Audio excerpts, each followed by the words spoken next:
አለይኩም ረህመቱላሂ ወበረካቱ። ዩቲዩብ ቻናል ተከታታዮች እንደምን ናችሁ? ደህና ናችሁ? እና እንደምታዩት ሳይድ በጣም ከባድ ናት። እንደምታዩት ከባድ ነው እንግዲህ እና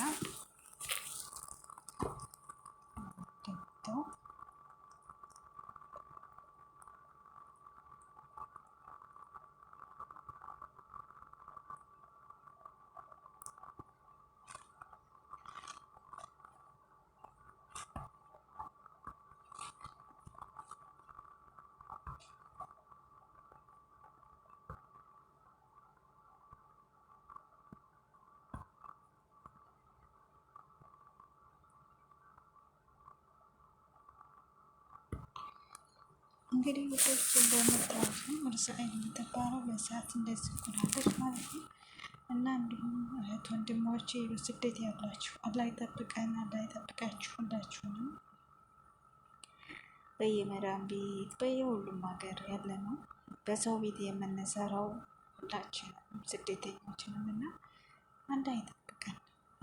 አላህ ሲጠብቀን ነው ዋናው ነገር ማለት ነው።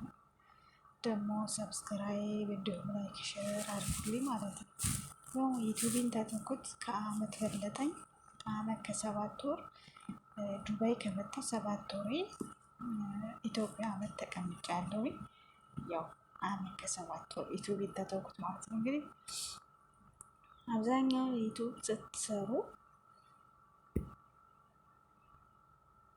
ስትሰሩ አብዛኛውን ምን ያስፈልጋቸዋል?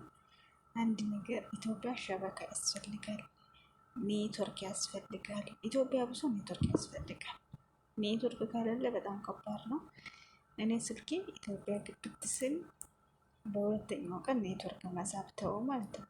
ኔትወርክ እምቢ አለ፣ ጭራሽ አልስብልኝ አለ።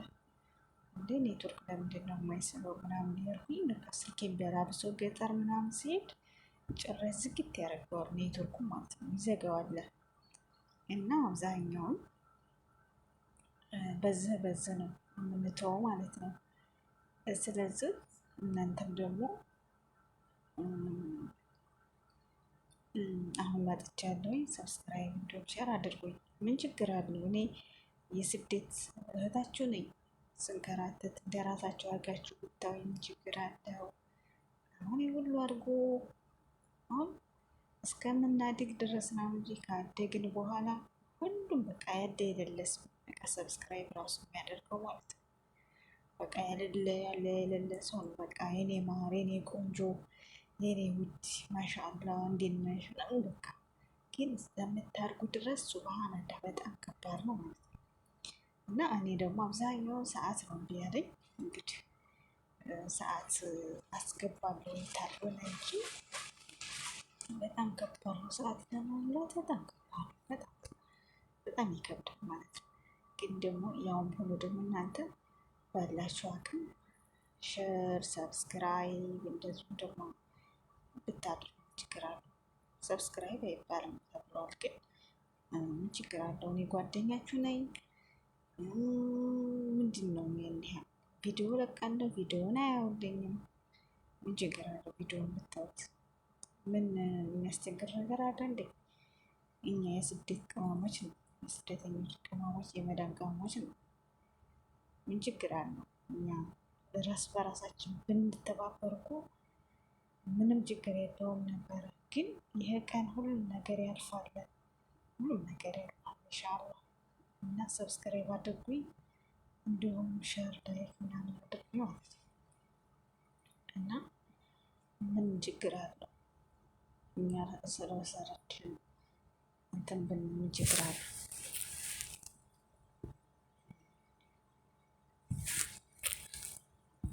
ችግር አለ እንዴ? እና ምን ችግር አለው? ሰብስክራይብ አድርጉኝ። አገራቸውን እያያችሁ ሀገራቸው ዶክቶች እያያችሁ በቃ ምን ችግር አለው? እኛ በቃ ወዳው ፈጣሪ ኧረ ተው ተው ተው ተው ተው ኧረ ተው ተው ተው ተው ተው ኢትዮጵያ እንግዲህ ሰው ገጠር እንደሄድኩኝ ገጠር ያው በጣም ይመች ነበር። አብዛኛው በኔትወርክ ምክንያት ነው እንጂ እንደምታዩት ገጠር ይሄን ይመስላል። ያው ባቄላ ምናምን እንደነበረ እዛ ነበርኩኝ። ባቄላ ሲሰጠር ምናምን እዛ ነበርኩኝ። ከብቶች ምናምን እያገድኩኝ እንደምታዋቸው ከብቶቹ ስጋ እዚህ ደግሞ እንደምታዋቸው ባቄላ ምናምን ነበር። እዚህ ጋር እዚህ ባቄላ ነበር ትንሽ ስለቆየ ደረሰ እንጂ እዚህ ጋር ባቄላ። እዚህ ደግሞ ወደ አዲስ አበባ ምርመራ ምናምን ሄጄ አዲስ አበባ ላይ ምርመራ ሄጄ ከዛ እዛ ምርመራ ስመለስ በካስ በዛ ሰዓት በጣም ረብሻ ነበረ። ምርመራ አዲስ አበባ ከርሜ ምናምን ስመለስ ደብረ ሲና ነው። ይሄ እንግዲህ እንደምታዩት ደብረ ሲና ነው ይሄ ማለት ነው። ደብረ ሲና ምን አድርገው ብናለ ደብረ ሲና ስንመጣ ትልቅየውን ባህዛፍ ትልቅየውን ባህዛፍ ቆርጠው ታጋድመውታል። መኪና ምናምን እንዳያርፍ ማለት ነው። ከዛ ይሄ መኪና ሁሉ መንገዱ ላይ እንትን አለ። ደብረ ሲና አደርን ማለት ነው። ሰው ሀገር ያደርኩ ማለት ነው። ብዙ ጓደኞችም አሉ የነበረ ዛኔ የማይረሳ ግን ማለት ነው። እና ችግር ምናምን ሲመጣባችሁ ያንን ሰው በቃ ተውት ምናምን ብላችሁ አትተው ማለት ነው። የደብረ ሲና ሀገራችን ነበረ። እንደምታዩት ደብረ ሲና እዚህ ጋር ቁጭ ብለን ምናምን በቃ ያለ የሌለ መኪና ከአዲስ አበባ ወደ ደሴ የሚገባው መኪና ታገደ ማለት ነው። በቃ ከዛ ያንን በሀዛፍ ለሁለት የሁሉ ሰው ተባብሮ ጥልቆ እንደማንም ብለው እንትን ብለው እንደማንም ብለው ቆርጠውት ወደ ሀገር ወደ ደብረ ሲና ገባን ማለት ነው። ደብረ ሲና ከተማው ማለት ነው። እንደዚህ ቆሎ ምናምን ገዛበታል ያለ እዛ ገባን። ደብረ ሲና መኪናው ላይ አደር መኪናው ላይ ቁጭ ብለን አደር። ሱብሃንአላህ ነው ብቻ አልሐምዱሊላህ። ይህ ሁሉ ቀን የሚያልፍ አላያችሁት። ደብረ ሲና እንደምታውቁት እንግዲህ ብዙ ሰው ማለት ነው። ደብረ ሲና እንደምታወቅ በጣም ከባህር ዛፉ ዝንጀሮ ምናምን ግን እንደምታወቅ የሀገራችን የነበረ እና እንዲሁም ሰብስክራይብ ላይክ አድርጉ ማለት ነው። እንደምታወት አያችሁት። ሀገራችን አየሩ ብቻ ደስ የሚል ነበረ። ግን ሀገራችን ሂደን ስደት ከባድ። በስደት ተመልሳችሁ ምን ልስራ ምን ላድርገው ምኑን ተምኑ ተያዘው አንዱ ስትይዙት አንዱ ስትይዙት ሱብሃን አላህ በጣም ከባድ ነው። እና ብቻ አላውቅም። እኛ እርዝቃችንን አላህ የሚሰጠን ምንም ነገር አላህ ነው የሚሰጠን። የሰው ልጅ ደግሞ በእንትን አይደለም። እና እንደምታወቅ ይሄ እንደምታወቅ ሀገራችን ነበረ። አያችሁት። ይሄ ሀገራችን ማን ልበላችሁ መሰላችሁ? ይሄ ባለቤት የሚይዝ ባለቤት ወደ ገጠር ሄደን እየተመለስን የባለቤት እህት ናት። የሆነ ቤት ነው ቤት ጋር ንፈቱ እያነሳት ነው። ይህ ቤቴ ነው። ቤቴ ውስጡ ገና አላለቅም ነበረ። እንደምታወት እዚህ ጋር ቤቴ እንደዚህ ነበር። አብዛኛው ቤቴ አልተበጃጀም እና ግቢ ነው ይሄ ቀያችን ማለት ነው። እንደምታዩት ሀገራችን ግንቡ ላይ ነበረ። እኔ አብዛኛውን ደስ የሚል ነገር ግንቡ ላይ እንጨት ምናምን በጋቻ አድርግና የምሰራው ወጥ ምናምን ማለት ነው። ከ10 ሰዓት በኋላ በጣም ደስ የሚል አየር ነበረ። ደስ የሚል ነበረ። ደስ የሚል ደስ የሚል ነበር።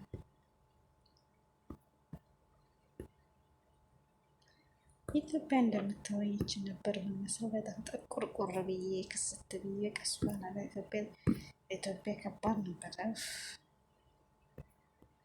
ዶሮችን ነበሩኝ። በቃ ዶሮችን ማርብቼ ነበር። እንደምትናቸው አውሬ እየበላብኝ ጨረሰብኝ ዶሮችን ማለት ነው። ይህንን ዶሮ ወጥ ነበር የምወደው። ከምን በላይ ወደው ነበረ። ከምን በላይ ነበረ የሚወደው ማለት ነው ዶሮ። ግን ወደዚህ የመጣኝ ወደዚህ ወደ ዱባይ ስመጣ ወደ ዱባይ ስመጣ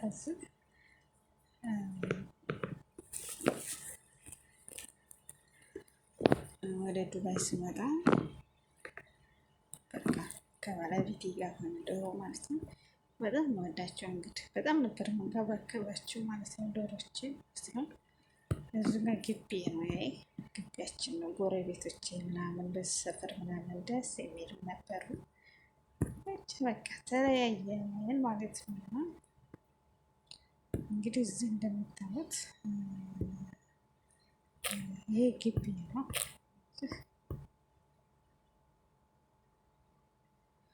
ቤት ነው። በርበሬ ምናምን አስጥቼ ቤቴ ብቻ ትንሽ ነው የሚቀረው። ኢንሻአላህ ጨርሰናል ማለት ነው። እና እንደዚህ ነው ሀገራችን፣ በቃ ሀገራችን ቤታችን ምናምን ቤቴችን ትመስላለች። ውድ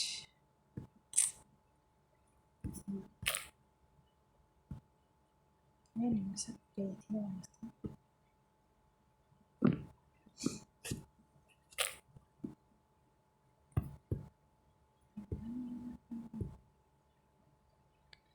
ሀገራችን በቃ በሐምሌ አካባቢ እንደዚህ ነው። ጨፌ ምናምን ያምር ነበር ምናምን በቃ ይህ ጨፌ ምናምን በጣም ያምር ነበር። አያችሁት? አካባቢ ሰፈሬ ጎረቤቶች ናቸው እነዚህ። ይሄ አካባቢ ጎረቤቶች ናቸው። በቤቴ በስተጀርባ በኩል ያሉት ጓደኞቼ ወይም ጎረቤቶች ናቸው እነዚህ አራቱም። ይሄ ሁለቱ ቤት ተከታታይ አንድ ቤት ሰው ነው ክሽን ነው። አንድም ከላይ ያለው በዚህ በኩል ደግሞ መሐመድ አራት መሐመድ አንድ ሰፈር ማለት አንድ ግቢ መሐመድ የሚባለው እና በጣም ደስ የሚል ነበረ ማለት ነው። እና ሰፈራችን ደስ ያለ እና በጣም ደስ የሚል ነበረ ሰፈራችን ደስ ከምን በላይ ደስ ነው። እና ይሄን ይመስላል በቃ ያችሁት። እዚህም እንደዚሁ ጎረቤቶች ናቸው። ከእኔ ቤት በታይ ነው ትንሽ ዝቅ ያሉ ናቸው። እኔ ጎረቤት ናቸው። እነዚህ ደግሞ እነ ጀማል መሐመድ እነ ከድር መሐመድ ጀማል መሐመድ ከድር መሐመድ እንማማቻችሁ ፊት ለፊት ያለው ቤት ነው። ከድር መሐመድ ጀማል መሐመድ ፊት ለፊት ያለው ቤታቸው ነው ማለት ነው። እና ይሄን ይመስል ነበረ ነገር በጣም ደስ የሚል ነበረ። ብቻ እንደና እና እንስካ እንደምታዩት ቅድም ያሳየኋችሁ ቤት ማለት ነው።